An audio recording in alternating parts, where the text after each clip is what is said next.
Everyone, this is Raddi, and welcome to another episode of Fruit Talk. This is the podcast style video that I do for you guys every Wednesday night at 9 o'clock Eastern. We talk a lot about fruits and a lot about vegetables. We talk about kind of the more exotic stuff and trying to get that really to work here in my climate, and then also how to use all that stuff in the kitchen.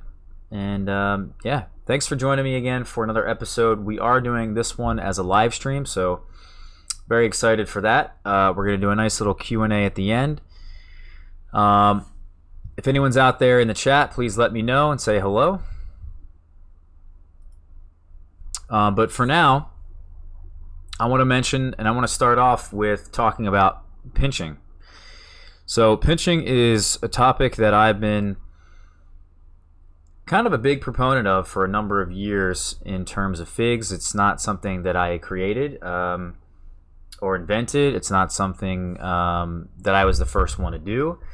This is just a technique that a lot of growers in shorter season climates have been using on fig trees, and there's a lot of details to it. And I figure, even though we've done quite a few videos now at this point on pinching, I just feel like there's a lot to be said, and there's not everything comes out really all that well when I'm filming it in a video. Whereas if I can sit down with you guys in this format, I think it'll make a whole lot more sense. How's it going there, Paul? So we're certainly going to try and make that happen for you guys. Is really get all the kinks out, and that way people can listen to this if they're really, really confused. I mean, there's a lot more to this, and I think people overlook this particular technique in warmer climates specifically. I think there's still a lot of naysayers out there, a lot of people who just don't really believe in it, even though we've done roughly about 10 videos on just this subject. And if I go to my videos here, and if I go over to a playlist, I've actually created an entire playlist dedicated just to this technique. It's called Pinching, I think, or here it is, more on pinching fig trees. So looks like we've only got 5 videos in here, but I swear there's more of them that I've done. And this one will be included. So again, it's a topic we've talked quite a bit about. How's it going, everybody? Christopher, Tommy, Bella Blue, how's it going, everybody? Crossing your fingers, huh? All right, well, let's kind of get into what I wanted to get into here and just really break down the whole thing. So first, I want to mention that I think the biggest misconception with pinching is that it somehow creates fruit. It doesn't create fruit out of thin air. The fruit has to already be existing on the branches for fruit to form. Essentially, what you're doing is the fruit's already there. You're pinching off the tip, and I guess we can kind of get into that because some of you guys watching may not even know what pinching is. But essentially, pinching is taking off the apical bud on fig trees, Ficus corica. You take off the apical bud with your thumb. You could also use pruning shears. It's really simple. Here's a nice little photo for those of you guys who are a bit confused. You just take off the tip. You break that off. Another word for it is called tipping.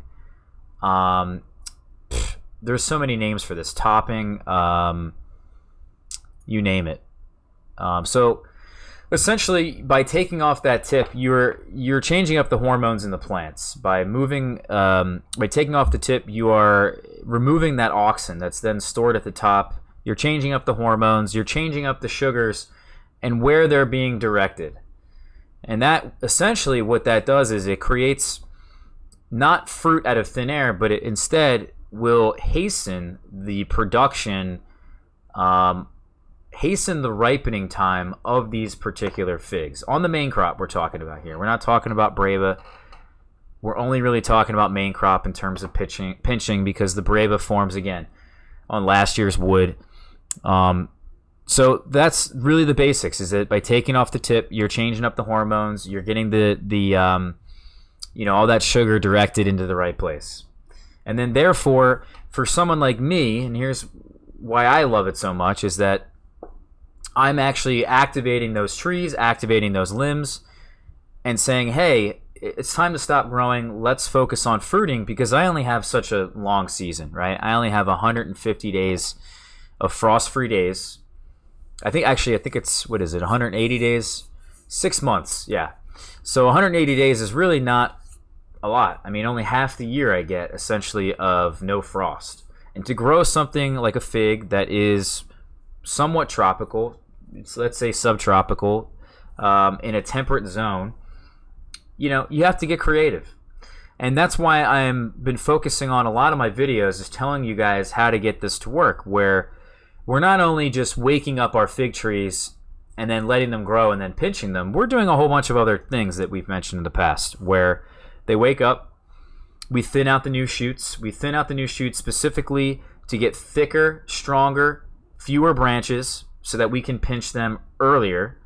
We're also feeding them quite heavily. I did 4 feedings this year, 1 every week for a month. And that's also going to increase that growth really heavily. Get that to a stronger point again so that we can pinch earlier. Additionally, we're also increasing the heat. As much heat as we can get to these trees as possible. We remove the mulch. We put them in a position on the patio that's maybe on the patio where the heat is being absorbed and then released at night. Also against the house, we're putting them as much sunlight as possible. All of this is really just was in preparation for about 12 days ago. June 1st is when I came across the majority of my trees. I've been pinching since April, believe it or not, trying to get these fruits to form earlier. We're going to get into why that's so important. But again, it's really just revolving around, for me, I live in a shorter season climate. I have 180 days of frost-free days. And to be honest with you, it's not just that. I have roughly all of July and all of August. I mean, in good years, those are the times that I want to be ripening my figs. September is poor quality. October is even worse. There's too much rain. It's fall weather. The sunlight hours are decreasing. We're getting colder temperatures. There's just so many more reasons. The fruit quality is just astronomically different from July, as an example, to, let's say, September. I mean, it's a huge difference. So that's a big reason why I am particularly am doing this. But without a doubt, and it's been proven now, I found some, through the fig community here on ourfigs.com. By the way, if you guys are not on ourfigs.com, I was a bit pressured by my buddy Joe. For him, he wanted me to kind of explain why it is that I pinch. He wanted me to get into the nitty-gritty because he doesn't feel here in a shorter season climate that it's necessary. And it may not be necessary for everybody and for what they want out of their particular tree or their experience with a fig. But throughout all this discussion, throughout all this talk here on this particular thread on our figs, for those of you guys who want to read this, you can go to this link. I'll link it for you guys. But down at the bottom here, ASC Pete, he actually mentions some scientific studies here that are not just talking about pinching. There's other things that they're referring it to as, and talking about it in different ways, giving us different viewpoints, giving us a viewpoint in particularly of somebody who lives in a warmer climate, particularly of somebody who lives in California, which is where these studies were actually taking place, because that's where figs are grown commercially in the United States. So for me, it's really important to, of course, look at these studies, and of course, you need to have your own personal opinion, your own, anecdotal evidence. The studies are not going to tell you everything, and your own experiences are not going to tell you everything. So you need to come to some sort of conclusion for yourself, and we're going to get into all that right now throughout this video. That's the whole purpose. But what I want to mention is that in this particular study here, this one done by Google, or at least on the Google website, I don't know if it was done by Google. No, it's not. But anyway, the point is, in this particular study, it mentions, and we're going to get into it, I'm going to read this entire thing with you guys. It's really not that long. There's a few points in here that I just want to go through. But in here, it mentions why this is so important. In fact, I think it's pretty much at the beginning here. Let's see here.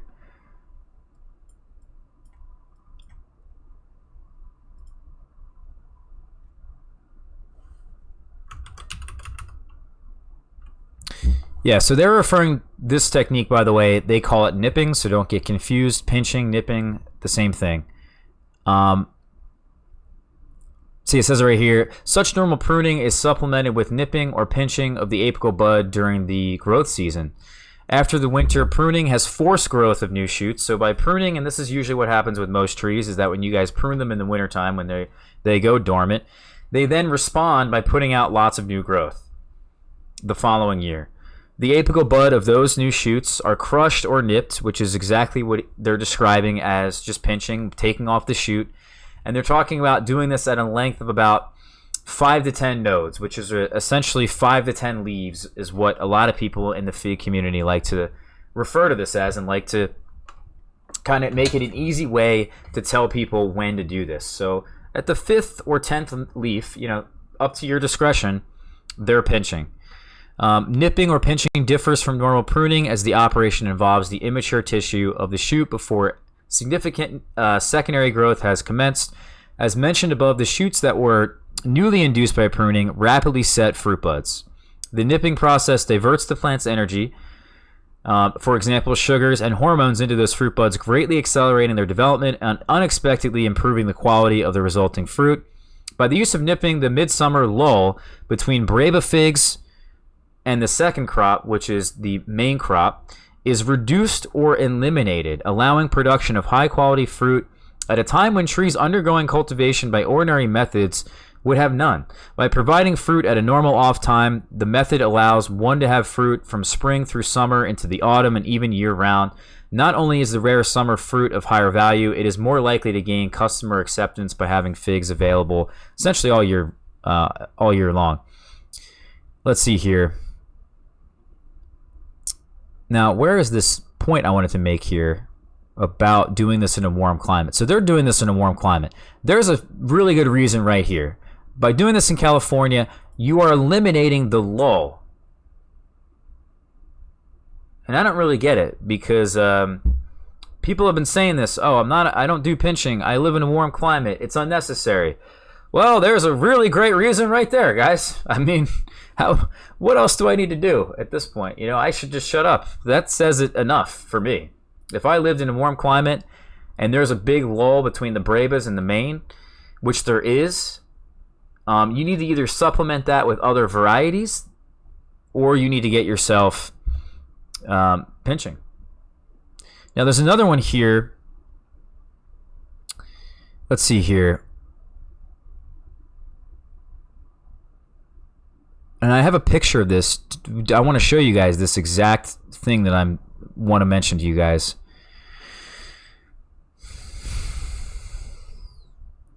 Here it is right here. I'm pretty sure this is what I'm reading. So they actually have a photo here. It says that figure 3 shows how pruning of a leader shoots causes buds to break with the generation of new rapidly growing shoots and with the formation of new fruit buds. So when we pinch, essentially what they're saying is they form new shoots, they form new fruits. Such a rapidly growing shoot will quickly generate new fruit buds, and such buds will be located closer to the ground, allowing more convenient harvesting. The exact positioning of nipping can significantly influence the form of growth.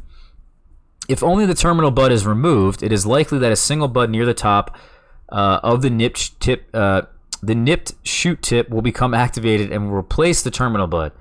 If the nipping removes the top 3 lateral buds as well as the terminal bud, so if you're looking at a tree and there's multiple buds on the top, there's one that's the tallest, remove that one and remove also some that are a bit lower down.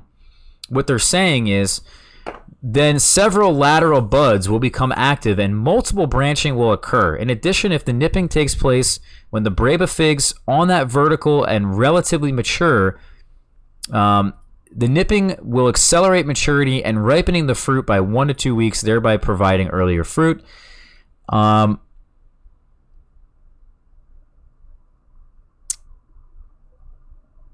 All right, so essentially, I don't know where this is in the thing. I should have highlighted this, guys, for you before we started this. But here's the essential argument, is that not only are we getting all these new shoots, right? That's the whole idea behind this. And here's a photo. I want to show you guys this photo here. Okay, so here's a great example here. This is exactly what they're talking about in the study, is that I pinch the tip right here. Pinch the shoot right here. And you can see that mark. That's the damage that was done to the tree. It then put out 2 fruits. Maybe this bud down here will fruit. Maybe this bud down here will fruit. I don't know. It seems a bit unlikely at this point. But then the tree is now resuming growth. And not only is it resuming growth where the original shoot was, which is right here, this is going to eventually maintain dominance and become dominant. There's another shoot right here. There's another shoot down here. And there's another shoot down here that did not exist prior to pinching. So by doing this, I then branched out the tree. And if I lived in a really warm place, which I don't, but even now, I can come in here right now if I wanted to in my shorter season climate and take off these tips. In fact, I did that today when I was taking this photo. I took the photo and then I removed the tips. Why? Because now I'm going to get fruit off of these new branches.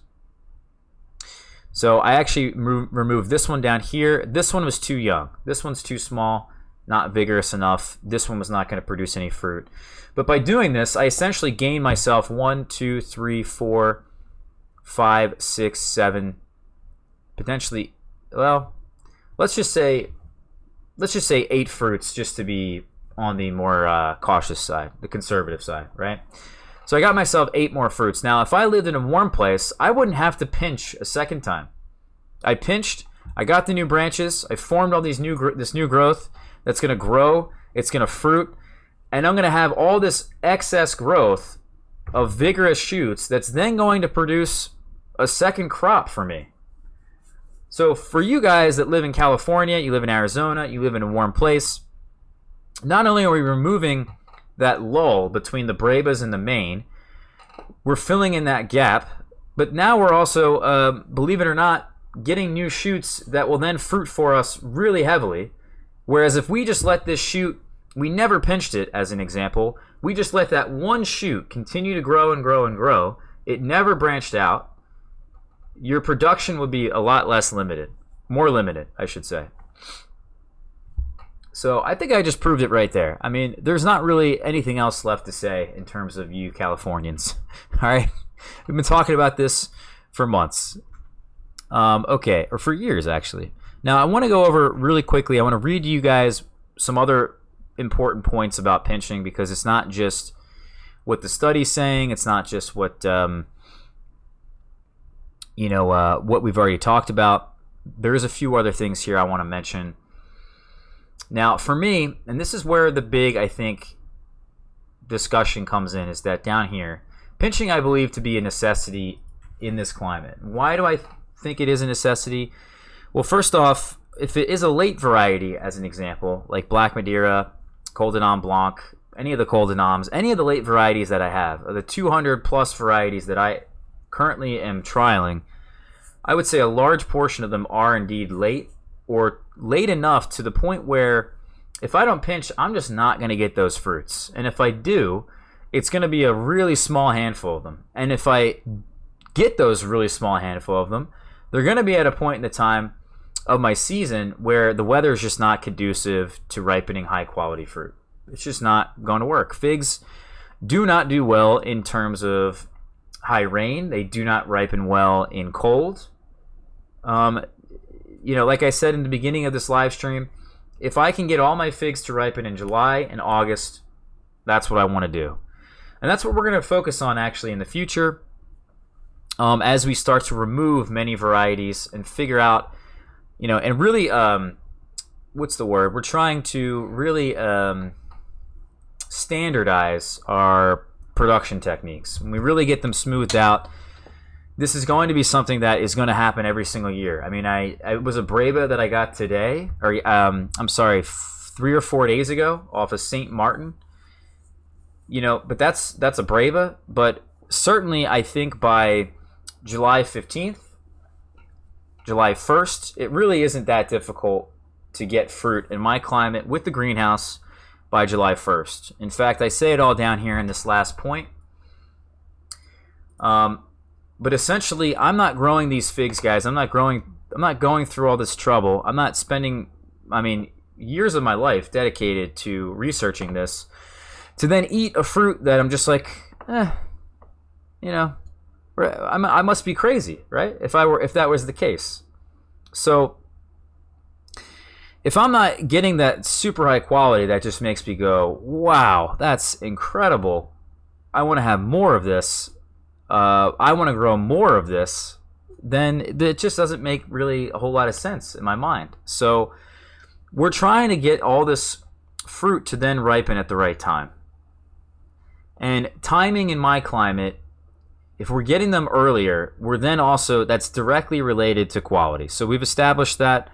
Now, for you guys, you may not want to do this. You may not care about the quality. You may just want a lot of food. You may want a lot of figs. You like figs no matter what. You may be, I don't know. Let's just say you're a figaholic. You can't get enough of them. You don't really care too much about quality. Then you're going to want to go for quantity. And there are people on our figs, like my buddy Joe, who's getting like 300 fruits off of one tree. You have a 20-gallon size pot, and he's getting 300 fruits off of that one tree. I'm not getting anywhere close to that in terms of production. Now, if I were to pinch in my climate, that's certainly going to lower production. If I were to pinch in a warmer season climate, as I mentioned here in this point right here, you would actually increase production. And that was proven in this study, which we're going to go over maybe at some point here. But if someone was to read this study, by the way, I'm going to put this in chat for those of you guys who want to see that. But for me, if Joe, as an example, is getting tons of growth early in the season, he's getting lots of shoots, he's feeding them well, and he's not pinching. He's just letting those shoots continue to grow. They're forming fruit eventually. They may form fruit a bit later in the season, but at the end of the season, he's getting 300 fruits off of one tree that's in a 20-gallon size pot. That's incredible. I have to give it to him, right? I really do. That's really impressive. And I've never done that, and I've never really tried to do that. At least I didn't think that was ever possible, but it can be done. And I know he's not the only person doing it. And they're in colder places than I am. So that's the thing here, guys, is that, there's a nice little trade-off. If you live in a place like me, a colder zone, do you want to have more fruit, or would you rather have less fruit ripened at a more optimal time of your year? Now, when I say that, it's not a guarantee, because it could rain in July. It could rain in August. It does rain in those time periods. But, it's a lot worse when it rains in October and September, because the temperatures are then combined with cooler temperatures. So that humidity is then combined with the cooler temperatures. Okay. So we've established what pinching is. We've talked about how it works. Let's see. What else do I want to cover here? We talked about how it's certainly a necessity on late ripening figs like Black Madeira, Col de Nam, all the late varieties. They just won't fruit in time in this climate. So that's a necessity. It's up to you if you're going to grow earlier mid-season varieties in a colder season climate. Like I said, there's that trade-off. If I lived in a warmer season climate, as we've talked about, pinching is going to increase your production. It's also going to get you earlier fruits. It's a no-brainer. Okay, so then we recapped all that. Also, I want to mention that pinching, we've already sort of talked about this too, but it does not magically create fruit. The fruit already has to be there along the branch. So it's really important, and we didn't talk about this, is that you have to put your binoculars on, guys. We got to get our glasses on. We got to get a magnifying glass, and we have to look on these nodes here. And I took a few photos specifically because people kept asking me. This is a photo here of one bud. This is what one bud looks like. This is a bud. If you're seeing this, you should not pinch. Because if you pinch at this point, and if you're looking very closely at the bud, which is where the leaf stem attaches to that main branch, this is only going to net us one new branch, not a fig. Now, if I go to the next photo, you can see right below this, is indeed a fig that's forming and a new branch. So this is where the two dots come in. And if I come over here, this is a very far progressed version of what we should be looking for. Obviously, the fig's already formed. There's no reason to pinch if the figs are already formed. At least as far as I know. Although, of course, if you live in a warm climate, you may want to pinch anyway to get some of that branching. Here's kind of what we're looking for, and this is even sort of progressed as well, is that one of these is a new limb, and one of these is a fig. And you can kind of see that little separation here between them. And I know that's difficult with the sunlight that is kind of hitting these two. They're not red like this variety. This variety produces red buds, red petioles. But this is exactly what we're looking for here. And if I go to the next photo, this is a bud that's quite young. This is a shoot that's quite young, I'm sorry. And then this is what we're looking for at a very immature stage of what not to pinch. Because this is one bud, as far as I can tell. I mean, you got to get really close. We got to let this thing grow a bit further to really know for sure. So we're looking for those two buds, guys. That's really what we're looking for here. Now, a couple other points here. Okay, this is another bud, by the way. This is the fig, and then this is the new branch that's coming out. So, again, this is a more progressive version of what we're really trying to look very closely at. Because, again, the fruit does not form out of thin air. It has to already be there on the branches. Okay, now, in describing this, I want to mention this, is that if we're talking about the amount of leaves, that's just an easy way of describing when you should pinch. That's not by any means accurate, because I could have 6 leaves as an example, and that's when people really recommend that you pinch, is that you grow 6 leaves and then you take off the tip, right? But I could have, let's say, 10 leaves, and I still don't have the buds that I'm looking for. I don't have this action going on right here. And if this doesn't happen, it doesn't matter how many leaves I got, I'm not getting fruit after pinching. And then you're going to look at me and you're going to say, well, Ross, you told me to pinch. Why didn't it work?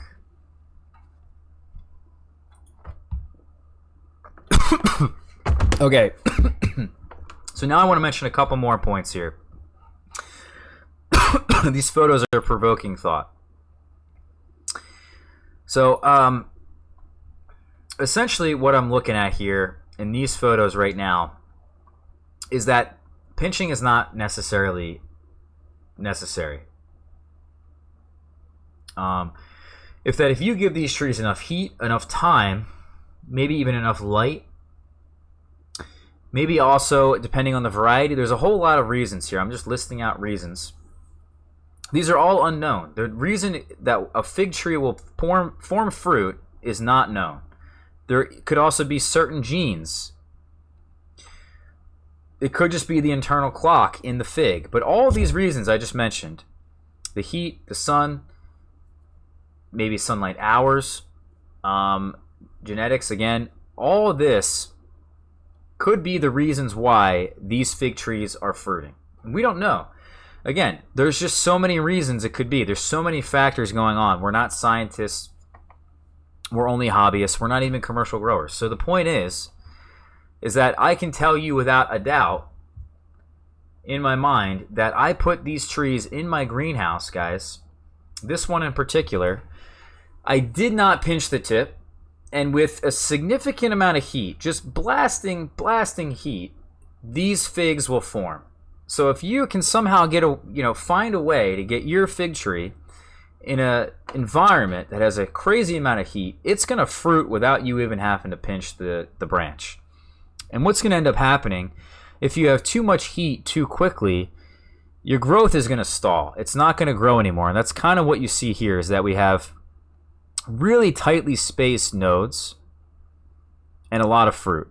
And then you have the growth up at the top, which in this picture I think we took off for a whole separate reason. But here's another good example of that. We have these really closely spaced fruits. Here's another one right here. Again, the tip is here. I didn't take the tip off, guys. So the fruit can form without you doing anything. The question is, do you want to do this for right the right reasons. And this particular limb, like I said, was in the greenhouse getting a nice head start, put on these fruits actually quite early. I would say probably a month ago, maybe this one had formed in a small little figlet size, and then the tip is still there. So that's one way that we can get our fig trees to put out these fruits without having to do any sort of help at all. Let's see, what else do I want to mention here? Here's another example of what that is right there, is that the tip is still remaining. This is a variety called Martinique Ramada or Panache. I don't entirely know just yet. But again, the fruits are here. Very small growth. It's stalled. The growth has stopped, by the way. So this is not really something we want to do, at least in my opinion. But this is something you could do. And it's very easy. And I've done this in the past with not just my late varieties, not just with my mid-season varieties, but with my early varieties, particularly Azores Dark. How do we get Azores Dark to ripen for 2 years in a row by July 1st? We put it in the greenhouse. It woke up. And very shortly after very shortly after it waking up, the tree had formed its fruits. Just like this, the tree had triggered itself. Is what I like to call it is bolting. Is that an accurate term? I don't know, but the fruit, the fig, is an inside-out flower. So essentially, I guess that's one way of putting it, is that with all this excess heat that the tree had gotten, somehow that was triggered. It triggered the tree into bolting, and then the fruits formed. Now, we can do this on purpose if we want, in a way, to then get our fruits to form very early in my particular climate. So this is one way that I'm going to be using my greenhouse to the advantage, is by getting these trees in the greenhouse, getting them a head start, maybe even keeping things a bit cool so that this doesn't happen too soon, so that they don't trigger too soon. And again, someone asked me, I think in chat somewhere over here in the live stream here, someone said, how did you get a fig so early? Well, 90 days prior to a ripe fig is when the fig had formed. So that means if today is, or when my ripe fig, well, let's say it was June 8th. If my fig was ripe on June 8th, then essentially, actually, was it ripen on June 8th? What's today? Today's Wednesday. I think I ate them on Monday. So let's say June 10th. So that means 90 days prior to June 10th, that fig had formed, which also means the tree had to have woken up roughly about a week before that. Maybe the tree had woken up and immediately put out its breva. Maybe that's a variety that does that. I mean, immediately. You know, there's no delay whatsoever. Some varieties will put out a couple leaves, and then they'll put out their brevas, or maybe they'll put out one leaf. So essentially, that's what I'm talking about here, is that if we can get these varieties in the greenhouse to form their fruits sometime in March, you know, mid to late March, we're going to get fruit by July, you know, even maybe before that, because that would then put us in June. So, you know, that's one thing, and that's one point I wanted to make with you guys, is that, you know, this is just some other way to do it, some other thought process about it, and that pinching may not be necessary in just this particular instance. Okay, so here's another interesting little thing here. Now, this is called a double or a twin, where the node not only forms a branch in a fig, but it forms two figs. I don't know how this really relates to pinching, because we don't really know why this happens. Specific varieties just do this more than others, and that seems to be it. So, you know, that's all I think I want to say about that, is that there's a lot of unknowns with all of this revolving around pinching, is that you can't really,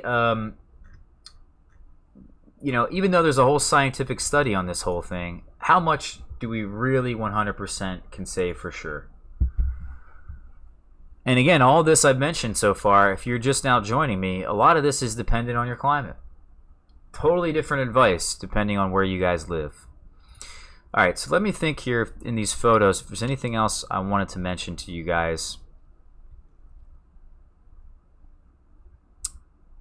By the way, if anyone's interested in the Q&A, we are going to do this after this episode of Fruit Talk. I imagine we're not going to be talking too much longer about this. I think we've sort of gotten the point here.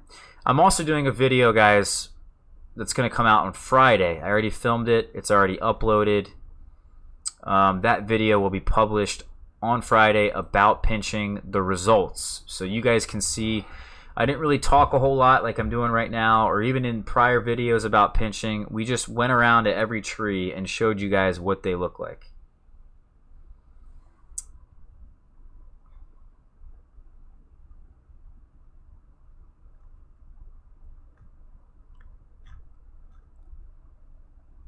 I guess we could talk about in-ground trees really quickly, and this photo here is also sparking something else that I had totally forgot about. In terms of your in-ground trees, and also in terms of nitrogen, I want to talk about nitrogen real quick. I want to put that in chat so I don't forget. So in terms of our in-ground trees, they can be treated the same way.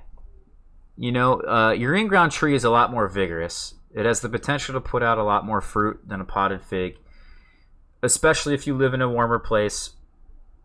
More often than not, though, and this really is one of the more difficult things that you have to deal with as a fig grower in a colder climate, is that your fig tree, if it dies back all the way to the ground, and the cold is just killing it every year, is that the new shoots that come up from the base, or even if we were to chop back our tree, let's say, I've done this on my potted figs too, and I did a video recently on this as well, but I don't know if I'm going to publish it. Essentially, I air layered off quite a few air layers off my Smith tree last year, for those of you guys who remember that.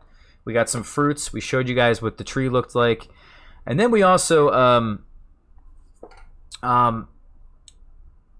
took off the air layers. We showed you guys how that all worked out. Each air layer took really nicely. I think I sold one of them. I put the rest of them in 5-gallon size pots. They're growing really nicely. And today, as of today, they have formed fruit. My Smith air layers. So that's really good, right? We took off an air layer. But what about the mother tree? The mother tree, we took off all these air layers. We essentially chopped the whole thing back in a way. We took off all this growth. Well, the tree is now responding by putting out all this vigorous, healthy, super vigorous growth, and it's not fruiting. And as a result, and this is kind of what happens when you got excess nitrogen, too much nitrogen, is that your tree just loves to grow and grow and grow and not fruit. So you need to find that right balance of the right nutrients at the right time. You know, but also I think a lot of this has to do with the fact that I had just completely chopped back my tree, and I think the tree somehow reverted to some stage of immaturity. Maybe the flow of nutrients to the higher points on the tree had certainly increased, right? Maybe the air layers that I had taken off, maybe the wood was damaged, the cambium was damaged in some way that was suppressing the growth or suppressing the nutrient flow to the higher points on the tree, which was then slowing the vigor down and therefore was allowing the tree to catch up and fruit. I don't really know. There's a whole lot of weird scenarios that can be happening in this little thing here that, again, we just don't know. We don't know the answers. What I will say about the in-ground trees is that they do a similar thing. And what I've noticed this year is that I had a couple shoots coming from the base, and I want to give you guys an update on the in-ground trees too. Let's go around all of them and just show you how they made it through the wintertime, because I don't think I even clued you guys in on that yet. But it's certainly, I think, important to note that the shoots that came up this year is that a lot of them were so vigorous that they just wanted to grow. They wanted to get back to some other state that they were in last year, I guess. I don't know. I don't get it. I don't fully understand it, but those shoots, the majority of them on these younger trees that I had planted last year, just weren't able to be pinched. They had such vigorous growth, so vigorous that, again, we're looking at these buds, right, before we pinch. And there wasn't the 2 dots here. There wasn't the 2 nodes. So if I pinched them like I did, and I had thought there was 2 dots here, I was hoping there was 2 dots here, I pinched anyway on a couple of these young shoots. I wanted to see what would happen. I pinched it. The growth had stopped. A few of the other shoots that were kind of coming up a little bit further behind the others, the one that we had pinched, those started to come up and actually looked like today, they could be pinched. But here's what the big surprising thing was I wanted to share with you guys, was that the shoot that we had pinched, it's now putting out new growth, more vigorous growth. But the growth is not as vigorous. It's slowed down somehow. I don't get it.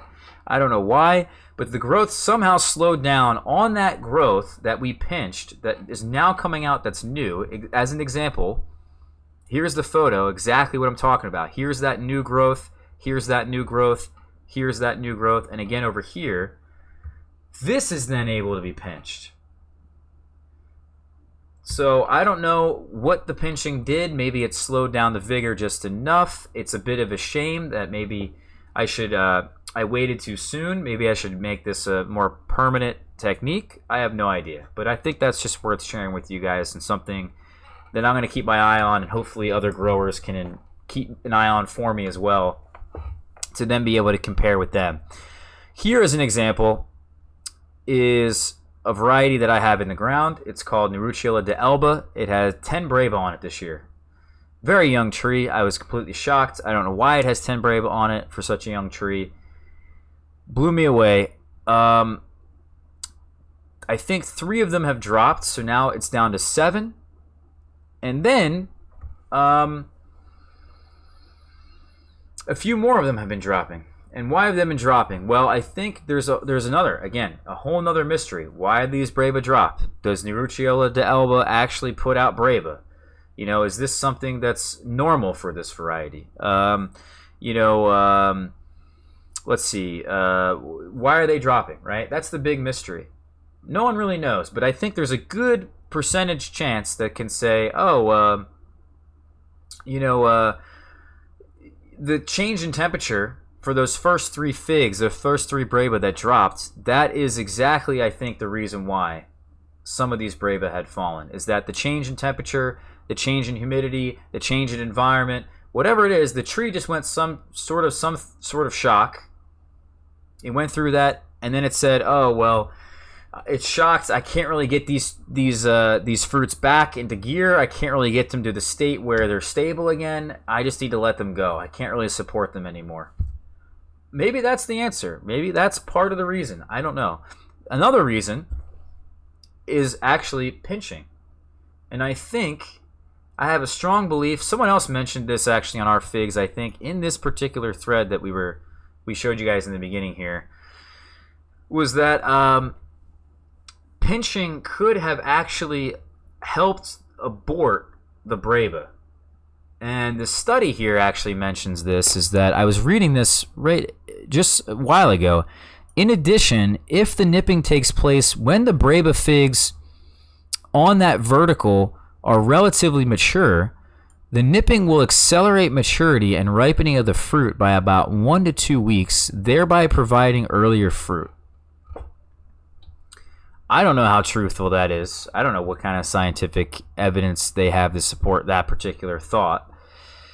But I will certainly say that I guess that could be one explanation as to why now the Brava on my Nerucciola de Elba are dropping. Because if you see up here, we remove the tip. There's new tips, new growth points forming. And here's the main crop right here. There's also main crop on this branch and on this branch. So I think that's just something else worth noting. I think that's also another thought. And I can't say this across the board either, because I've had varieties like, my Paradiso dropped its Brava. I have varieties though like my English Brown Turkeys, my Violette de Bordeaux, my LSU Scots Black, that are holding on to their Brava regardless of pinching. So I don't really know what the deal is, but again, I think it's something worth mentioning. Okay, so we got that here. I think we got all the photos here that I wanted to show you. I want to go over this really quickly, and I'm going to be reading this a couple times. Not to you guys, but to myself. I think there's a lot of information in here that could really help us out. All right, so let me continue off kind of where we left off here.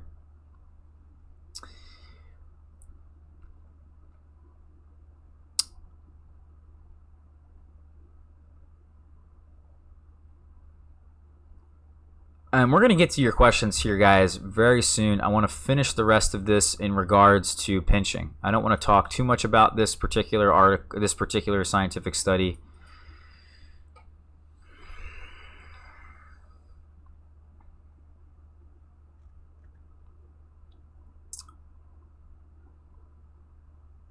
Okay, so I think this may be...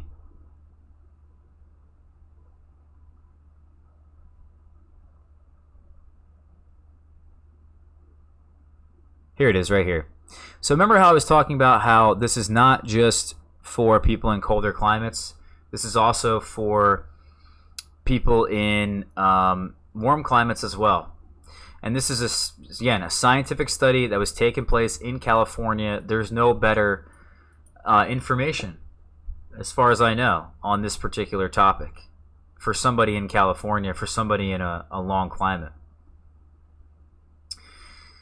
Where growth conditions do not favor the early Abreba crop of fruits, or when a conscious decision has been made to forego the Breba crop, it is possible to grow the fig as a pseudo-annual. In this approach to cultivation, the plant is pruned essentially to the ground every winter. This results in a rapid production of new vigorous vertical shoots, which are subsequently nipped or pinched and otherwise treated as already described. Because the rejuvenation process eliminates essentially all of last year's growth, there are no Breba fruit produced. However, the vigorous vertical growth results in a superior second crop, often very late in the growing season. If the rejuvenation process approach is adopted, it is advantageous to use a dense planting of the tree. Yada, yada, yada. That's not exactly what I wanted to read.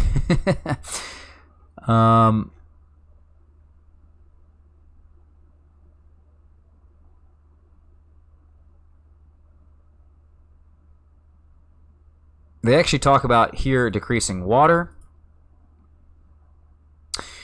Oh, here it is right here. This is something interesting I did want to mention that's actually unrelated to pinching.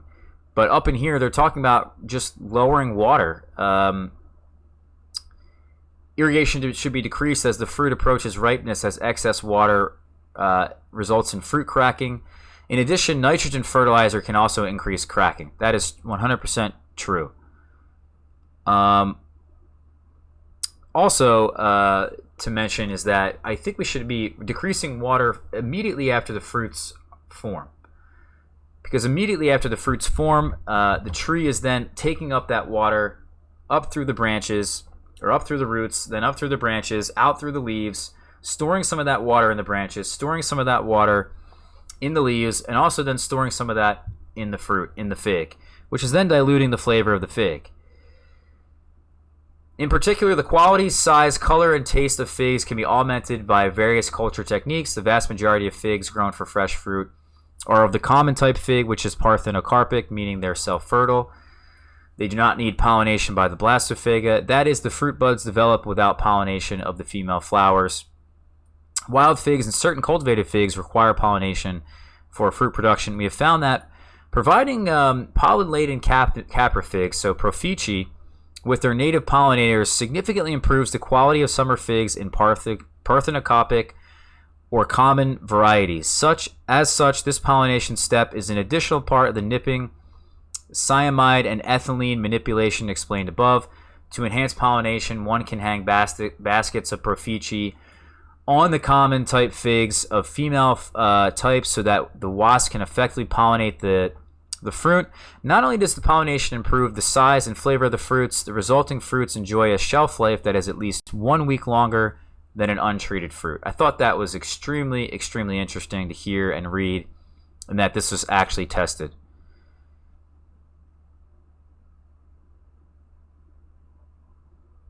They go into so much detail here. Shade cloth, plastic mulch, it's just incredible. They talk everything there is to know pretty much about growing these things commercially.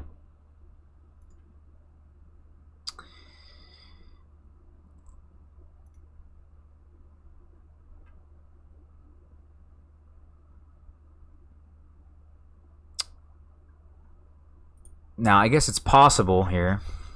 The second study, maybe it was that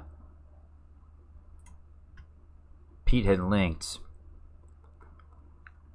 Yeah, I don't think it's in this one, but essentially I'm looking for the science that is behind what I had mentioned in terms of people growing these in a warmer climate. In that when you pinch, you're going to get new shoots, as we talked about in this photo here.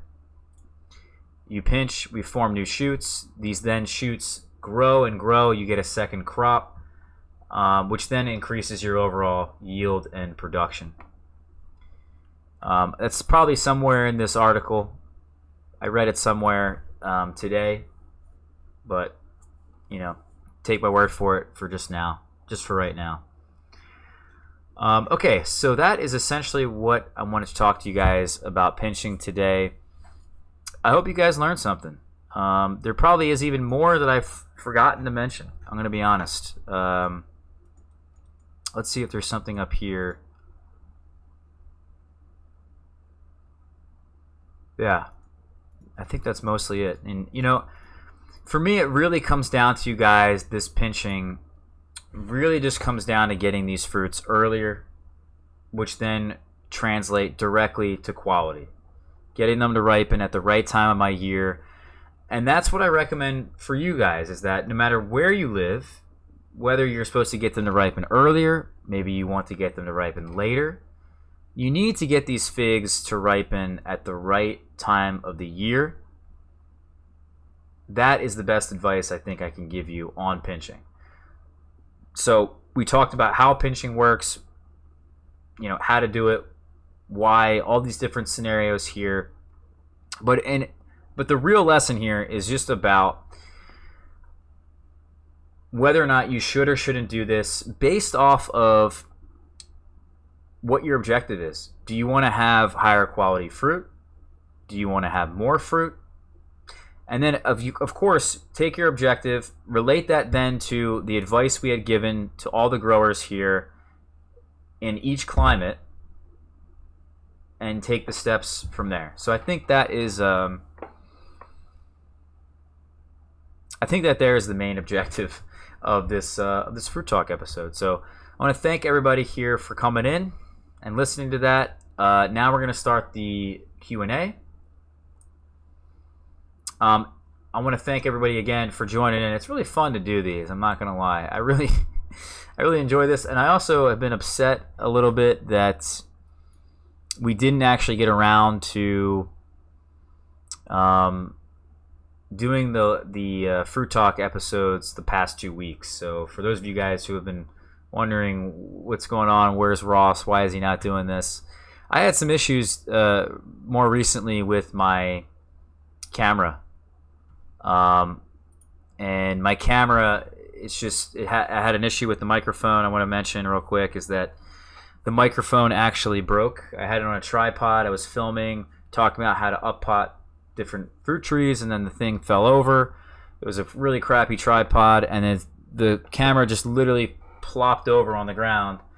The microphone snapped in half. I tried duct tape. We tried every little glue method of trying to fix this thing so that the microphone could then be not in two pieces but in one again. And it wasn't that the microphone wasn't working, it's just the fact that the microphone was flopping around, and any little sound that the microphone makes is of course being picked up, right? Just me tapping on this, you can hear that, right? So the microphone had been broken. I tried to fix it, and it's just been a huge delay in trying to get quality content out there. And then of course I got a little busy, a little swamped, and we were just never got around to it. So also, I don't really have much to talk about. I have a really great episode for next week, but now that we are kind of outdoors, there's so much for you guys to see. I'm already putting out, I think, almost 8 videos a week now. I haven't really had much thoughts to really put into this particular medium, but I want to get back into it and keep it up. I don't want to keep putting it off. Okay, so Paul said hello. Hello, Paul. We said hello to you guys up in the beginning here. Thank you guys for joining in. And you guys are the ones that probably either got some sort of notification that this live stream was live. So if you guys want to know when the live stream is indeed live, there's a bell button on YouTube, and you can go into YouTube and see the bell button, and just tap that, and you'll get a notification of when this live stream's going live.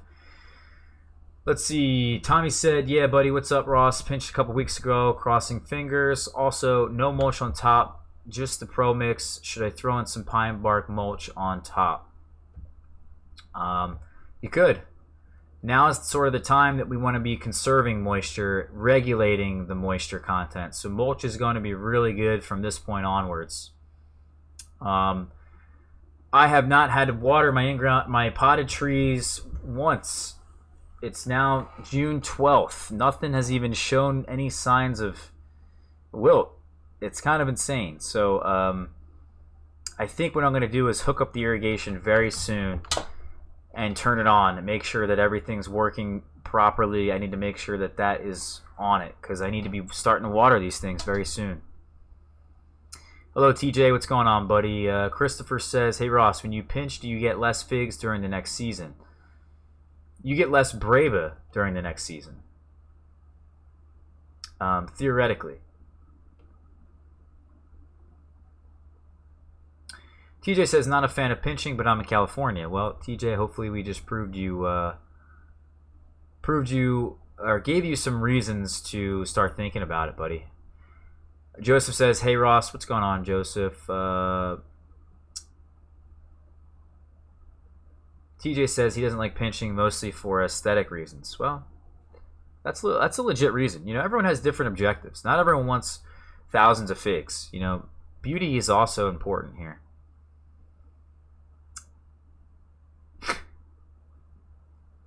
Cal Garden says, "I just want to say hi. I'm from Fresno, California." What's going on? Fresno. I have a buddy who lives in Fresno, and there's also a fig that's in Fresno, by the way, that I want to find out who grows this fig here, guys. Man, oh man, oh man, oh man. Where is this article? Let's see. Fresno figs, California. You can maybe help me out. This is a mission. I'm trying to find this particular fig. It exists somewhere. It was in a... I think this is it right here. Yes, there used to be a festival of figs in California, in Fresno. Here's all this little craziness that went on about the event. And then somewhere in this article, it's not here. There's a photo of a fig at the event that someone must have brought to the event that looks like one of the most incredible figs I've ever seen in my entire life, and it was in this article. This is really disappointing.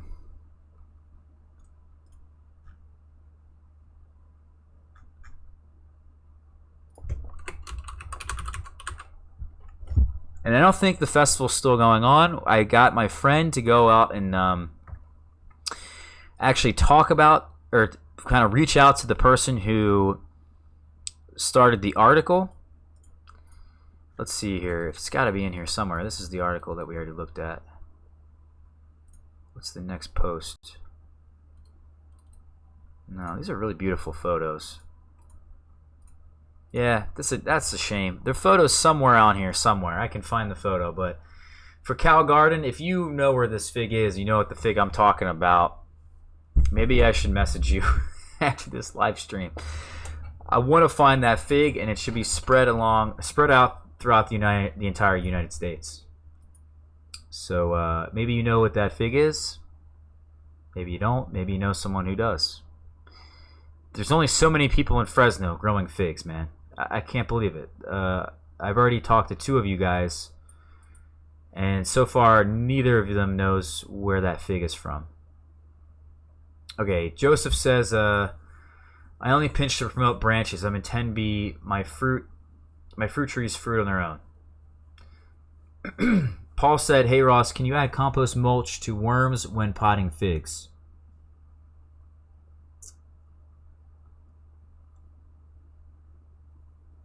Or to any other fruit like citrus trees in pots without damaging the plants?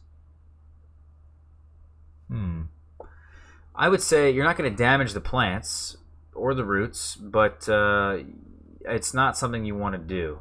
If it is fully composted mulch, you can add that. If it's just straight up mulch, it's going to take a while for that to break down, and it's going to take away a lot of nitrogen from your trees.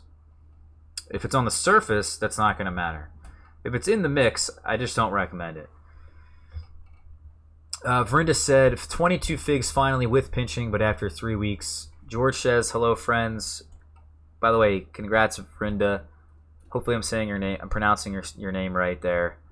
Joseph said, I just had my first really ripe Italian 258 yesterday. I'm thinking of growing that and a really good honey fig. Anyone in southern Florida try a Italian 258, surprisingly great fig for a humid climate. It is great in a humid climate. However, it splits very often, Joseph.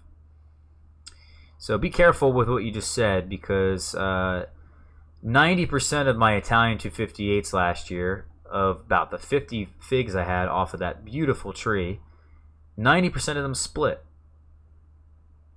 Christopher says, at Ross Raddi, it's a labor of love, my friend. It is.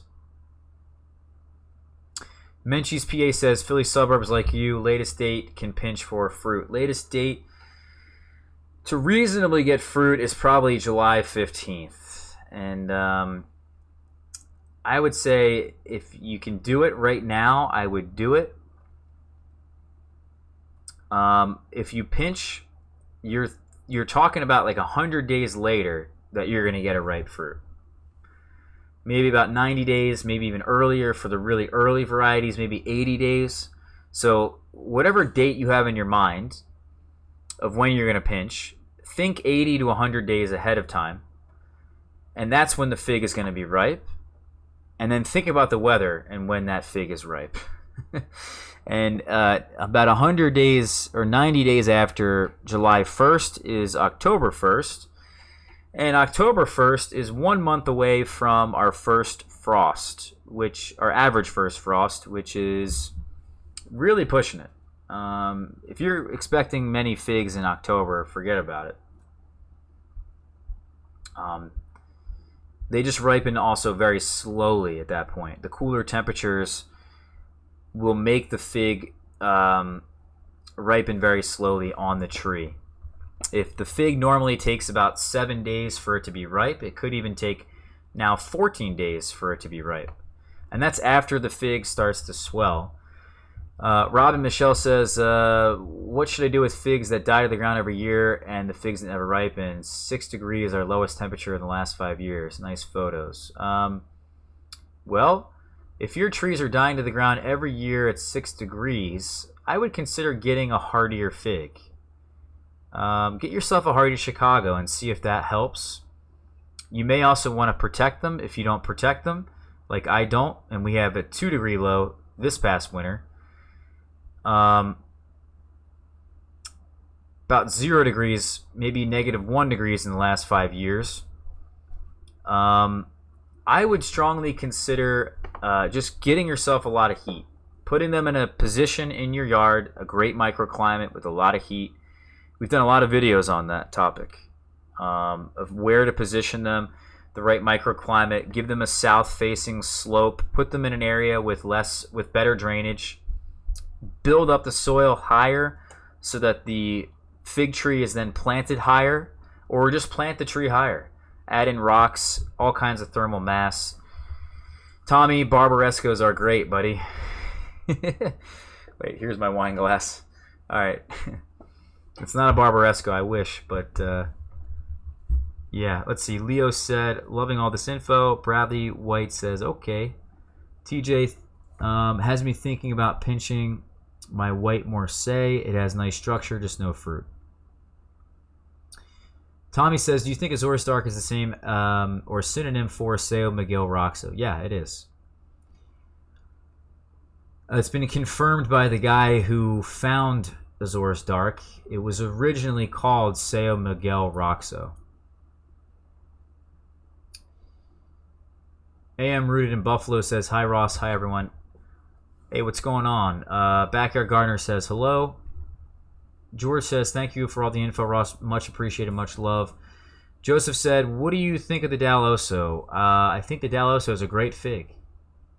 And we're going to have quite a few of them. I actually put one in the ground. I think there's a chance, a very small chance, that it is very similar, if not the same, as a fig called Moro de Caneva. It's one of the oldest varieties that exist in the world.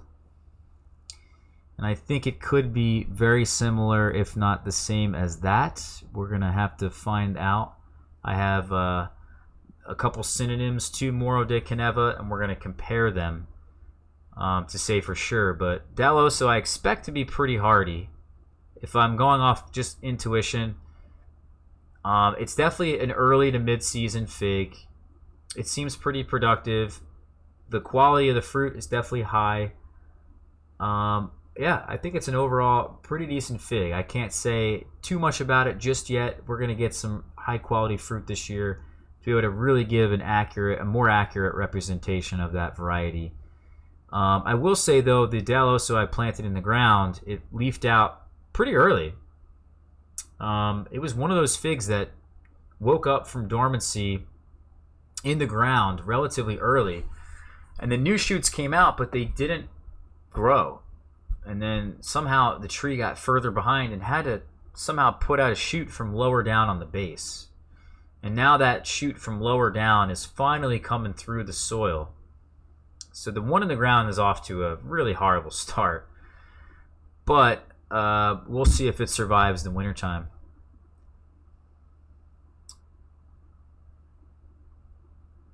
So AM Rooted in Buffalo says, almost all my fig trees I have growing indoors have figlets on them. Super excited. That's awesome. Are you using grow lights? George says, please do me a favor and do a shout out for Melissa. Please. What's up, Melissa? How's it going?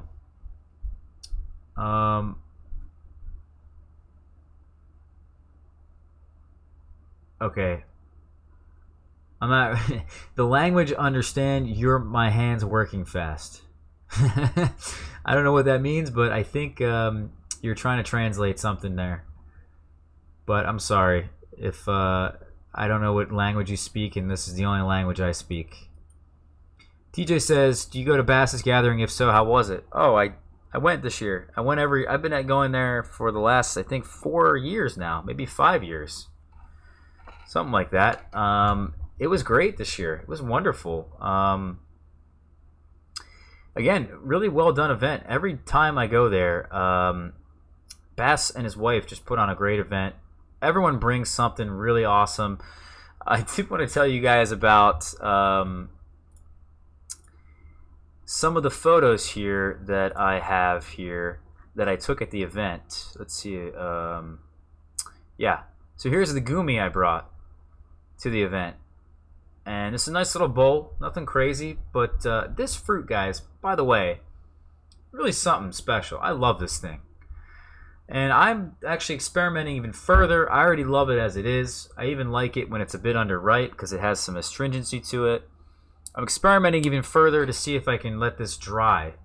I can put some in the dehydrator, but also just let some sit on the counter.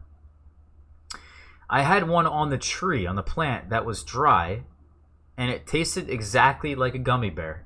It just blew me away, and I think that might be why it's called gumi, because it's similar to a gummy bear. I don't know, but to me, they're incredible. That was an incredible gummy bear to just have in nature that a gummy bear exists. But I was giving these out to people, by the way, at the event, letting everyone try it. I wanted everyone to try it. And getting everyone's thoughts, engaging people's opinions on this. I would say there's about maybe half the people there thought it was really good and actually were asking me for seeds or for cuttings. People want me to reserve this particular variety for them. Half the people at the event. Other than that, at the event, the food was fantastic. Romeo, shout out to Romeo. If he's watching, that guy and his wife, man, they are awesome. They brought mulberries. They have a huge mulberry tree. My mulberry is a fiasco right now, guys. It's absolutely a mess. And I didn't get any mulberries this year. I haven't really gotten many mulberries to begin with, but because the birds get all of them. But they have such a huge tree, and they brought in all of these mulberries that just blew me away. They're so good, guys. That fruit is incredible. I will say, though, my Morris Niagara mulberry is coming up very soon. We're going to do a video on that. It's going to be ripe very soon. So I'm excited. Other thoughts about the event. Shout out to Jamie. She's just as awesome as always. Always so sweet. It was good to see almost everybody. I mean, I can name names. Danny was there from Fig Bid. It was awesome to see Danny. He picked up a couple new varieties, I think. I picked up a couple new varieties and some trades. If, like I need more new varieties. I gave out a couple plants. We did some trades. We did the thing in the middle. What the hell is that thing called, guys? The I guess the auction, but not really an auction, where everyone puts in a plant in the middle, and then everyone gets their name called essentially based off of the ticket you have. You come in, you pick out a plant in the middle, and everyone goes home with a new plant. That went well. Bass's trees look great, by the way. My jujubes are like a month and a half ahead of his because they're in pots, it seems like. But his pawpaws, man, look fantastic. I wish I had planted more pawpaw. His greenhouse is looking great. He's got a ton of trees in there, man. His mulberry tree looks a bit out of sorts. But overall, it was great to see everybody. Who else do I want to give a shout out to? I found out there's a lot of my friends at the event that actually watch my videos like every day. They may be watching right now. So I feel like I should give out more shout outs in the future to all you guys. Whoever, I forget exactly who was watching. I think Michelle was watching. People are really interested in the sugarcane that I'm growing. They were interested in the gumi. They saw the videos on the gumi, which then they tried it in person, and that was a nice experience for them.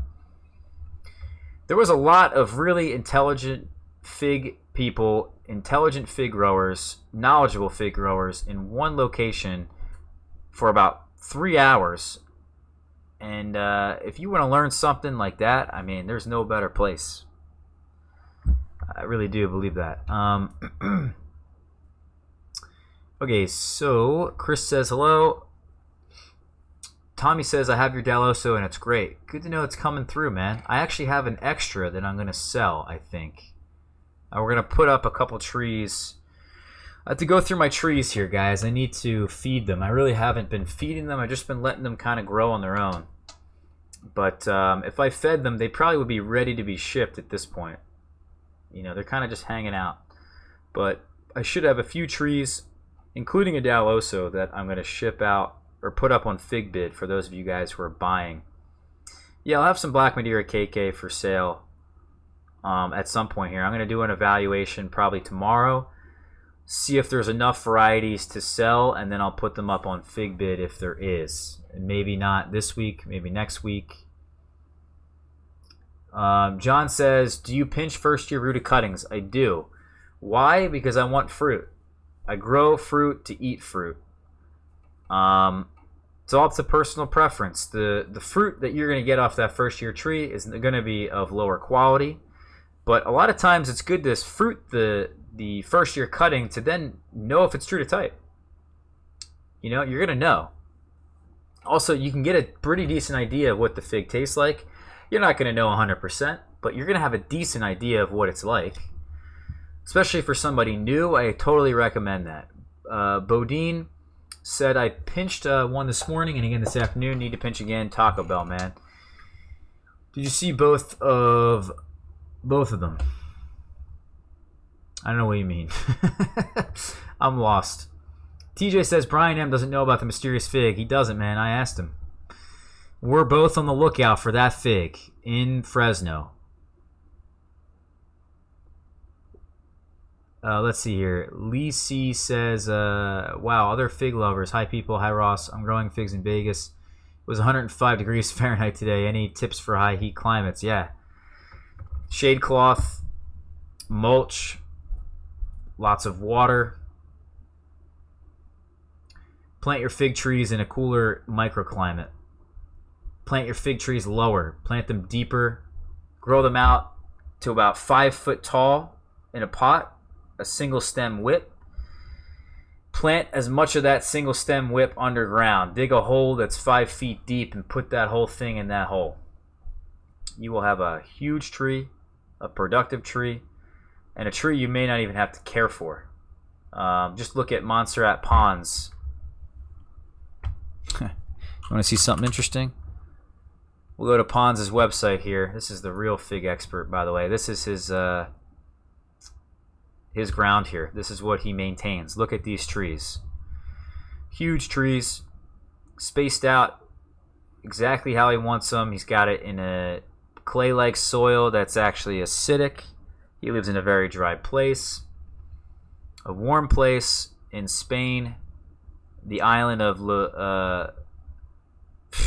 good luck saying this, but the point is that what he does is, and how he plants these trees to get them to this size and to grow in this climate, is that he plants them like exactly what I just said. He grows them to 5 feet tall and plants as much of that stem underneath the ground. It then grows up as a single stem whip from there, and he lets it branch out at the height that he chooses and grows these trees as a tree and not a bush, which I believe to be, in a warmer climate, more productive.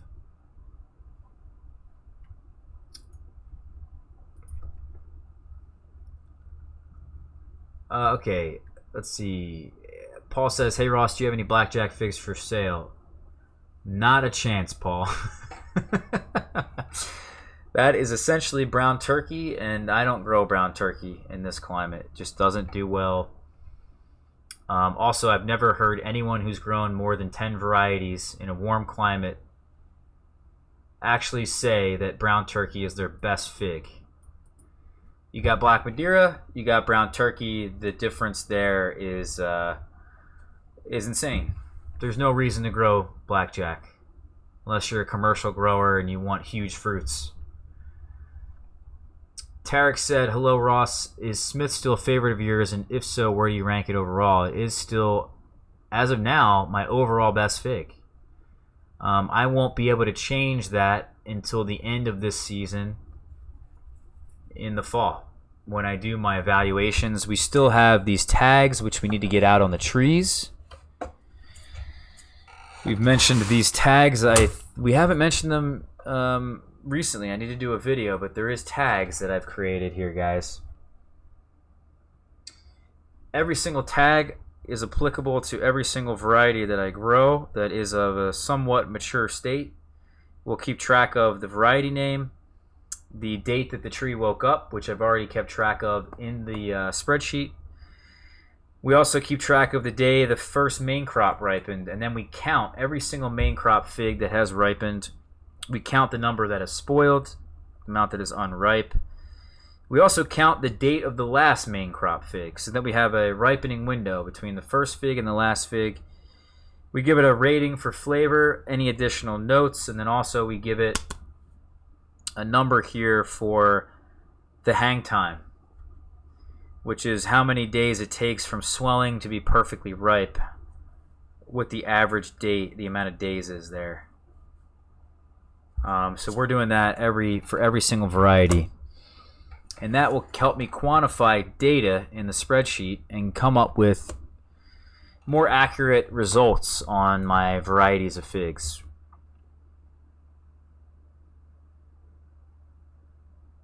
Mr. Green says I'm late. I remembered. LOL. Good to see you here, Mr. Green. Robin says she's from Alabama. George says, thank you, bro. You made my day. No problem. Smartest guy in the room says, where'd you get your Azores Dark? I've been looking for one, but can't find one. I got it from a guy in Connecticut who got his from a guy in Portugal. He got it from a guy who then got his from a guy in Portugal, from the island of Azores. Joseph says, what do you think of fungus and mushrooms growing on the soil in containers? By the way, I should have some Azores Dark for sale. very soon. Fungus and mushrooms growing in your containers, I don't think is anything to worry about. That's a good sign of the right amount of moisture. It's a good sign that you have some good fungal dominance in your soil. It's a good sign overall. It's not going to, take away nutrients from your trees either. In fact, the mushroom may actually provide some sort of nutrients when the mushroom rots. I would like to grow mushrooms. Still can't get any logs, guys. Mr. Green says, I just dug out and scraped an Azores Dark. I don't know what that means. Mr. Green says, I've thrown away many large fig trees. Then I watch the prices on Figbid and shake my head. LOL. Joseph said, I have a moringa tree. It drops a lot of flowers. I use it as mulch. It makes lots of fungus and mushrooms. Is this good? That sounds great to me, especially if the mushrooms are edible. I'm in.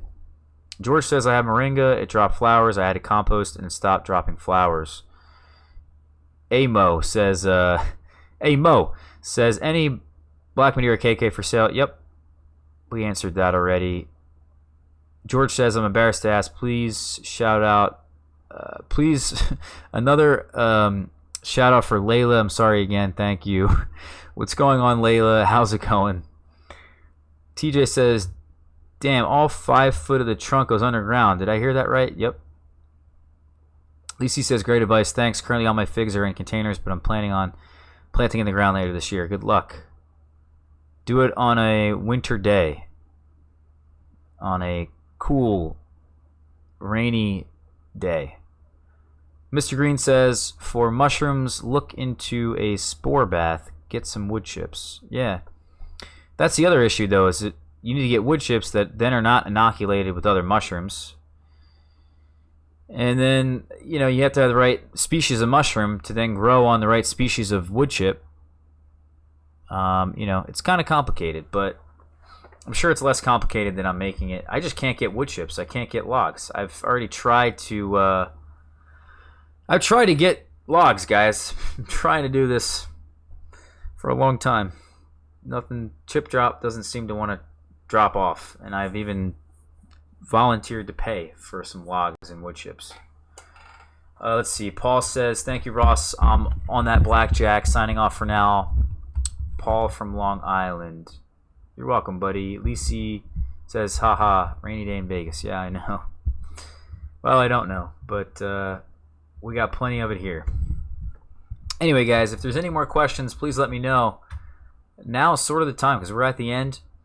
I want to see here if there's anything else I want to mention. Check out this photo, guys.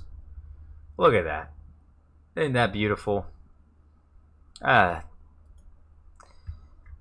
Here's the nice production on the Gumi plant, by the way. If anyone is interested in seeing, by the way, some more photos like this, we got it all on Instagram. Go on Instagram. Go on Facebook or Twitter. Follow us there, at Ross Raddi. And this is the kind of thing that you guys are going to see, is all this different content, all the different photos, what I'm harvesting, when I'm harvesting it. I try to update this and keep up to date with this as much as humanly possible. Our garlic was a really big success this year. I have some nice sized bulbs to then plant next year. Or this fall, I should say. By the way, this fig, guys, was not good. I actually had 2 figs that ripened for me on Monday. Or maybe it was Sunday night. It could have been Sunday night. It could have been Monday night. I forget which one. But essentially, the 2 of them I just had to pick early. They're Brebas. They need to ripen longer. They're not going to have as much sugar.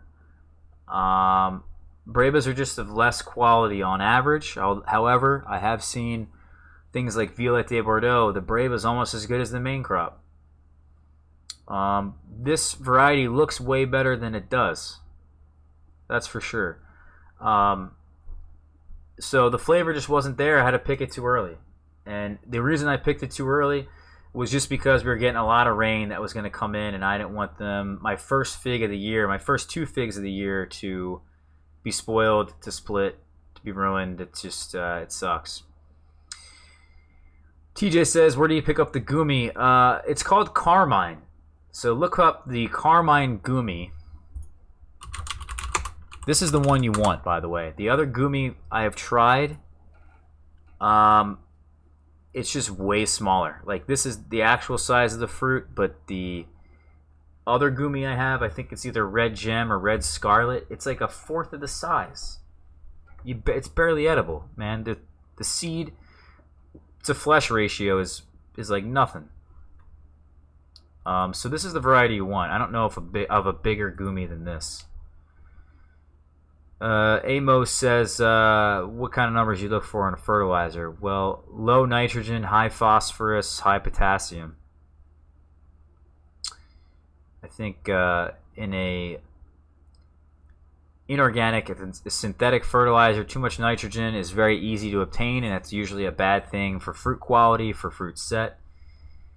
Overall, it's just not good. Holden says, what's up, Ross? I missed almost all this, but keep up with the videos. Thanks, buddy. What's up? What's going on? Christopher says, have a good evening. Great video, a lot of insight. Thank you. I'm glad you enjoyed it, Christopher. Smartest guy in the room says, doesn't Bass have an event coming up this Saturday? It was last weekend. Yeah, you missed it. It was a really well done event. Really well done. Everybody was great this year. Again, I actually talked about it maybe 20 minutes ago. So you can rewind if you want. But I'm going to end this here, guys. Again, thank you everyone for watching. If you want to see more of these live streams, just hit the bell button on YouTube. That will notify you to let you know that I'm live. That way you guys can participate in the live stream. Also, subscribe if you're not. I mean, that was just, does that even need to be said? Check out the blog too, guys. We are going to kind of make sure that we get... what is going on here? What is going on? Let's go to the website. But if we go here to the website, we are going to be posting more content. And all the content I kind of put in writing, I want to put on the blog to inevitably put that information on the blog into a book. So we are going to be writing some things out pretty soon. I just got... I'm gonna really pick up a couple other books on figs, see if there's some information, what I like about it, what I didn't like about it, and kind of maybe not this year, but next year, start writing the book. So it's gonna happen at some point, just a matter of when. We ain't procrastinating, that's for sure. We're just trying to find the right timing for this. Alright guys, thank you so much. I want everyone to have a nice night. Have a nice rest of your week. We'll catch you all for hopefully next week's episode of Fruit Talk. In next week's episode, by the way, we're going to be talking about my favorite fruits that I like to grow in this climate. And actually, in terms of flavor, not just like in terms of what's productive, what's not. Because this year I got to taste quite a few fruits that you can grow here in this climate. And I've got a pretty good ranking. And I'm trying to focus on specific things now. I had an apricot. It's coming out tomorrow, guys. There's a video of my first ever homegrown apricot. Blew me away. Blew me away. It was better than a lot of figs I've had, that's for sure. That fruit is a 9 out of 10. If figs are a 10 out of 10, apricot's a 9 out of 10. So, yeah, we'll talk to you guys later again. Peace out. Catch y'all later.